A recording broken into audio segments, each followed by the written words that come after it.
ihe awụ ndị na-akwado ndị na-eme ihe niile iji wee mee ka ala Igbo dị mma ka ọ dị economically viable.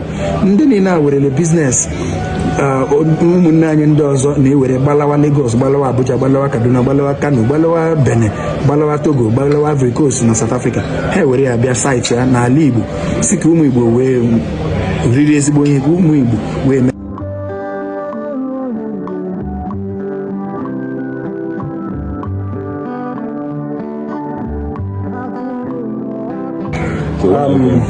Igbo ndị ọma, ana m ekele unu ka ụbọchị taa mara anyị mma, ka chi bọrọ afọ bọkwa nkwụ. Asị m mmiri atala ma ndụ azụ fọrọ. Ihe a bụ ụbọchị mara mma, ụbọchị anyị ga-eji ekpe udo, ụbọchị anyị ga-eji eme mma, ụbọchị anyị ga-eji ewetara ala Igbo ihe dị mma, ala Igbo wetara ala Igbo ọganihu. Eji m ohere a na-atụli aka elu sị na awụ m ofu n'ime ndị na-akwado MAIGA, ya wụ Make Ala Igbo Great Again, Make Ala Igbo Great Again. Na-arịkwa na ụmụ Igbo niile ebe niile nke unu ka unu were tinye aka na ụdịrị nkwado a na ụdịrị njem a. Ọwụ njem anyị na-aga ka anyị kpọghachite Igbo, ka anyị were economic power, ka anyị were the economy of ala Igbo, ka anyị take ya serious na nke onwe anyị, ka anyị kwado ya, ka anyị wulie ya elu, ka ụmụ Igbo ebe ọbụla unu nọ, ebe ọbụla onye Igbo nọ, ya enwe obisi ike na ya wụ onye Igbo, kụọ aka n'obi ya na ya wụ onye Igbo. Ma na-ewere ohere a na-ekele ụdịrị mmadụ dịka Chief Gaius Chibueze, onye nke anyị ji Bitcoin Chief mana aka ọma na-edozi obodo. Asị onyinye ego, onyinye akụ, onyinye ụba Chukwu nyere onye Igbo ọbụla. Ọ bụghị na o nyere ya ka o jiri iriwe, ka o jiri tawa anụ naanị ya, mana o nyere ya ka o jiri leta Igbo, ka o jiri leta obodo ya. Nwanne anyị nwoke a na-anwa ma na ya kpọkwukwe ụdịrị mmadụ dịka Bishop Dr. Onyeka Nzekwesị.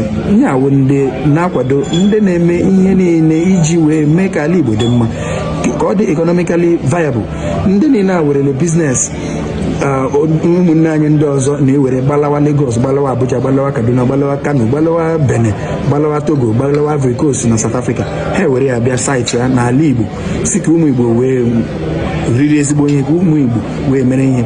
Echeke na these two companies, na these two CEOs mkpọrọ aha na echeke the capacity of their workforce, ndị na-arụrụ ha ọrụ, ị ga-ahụ na ọ karịrị.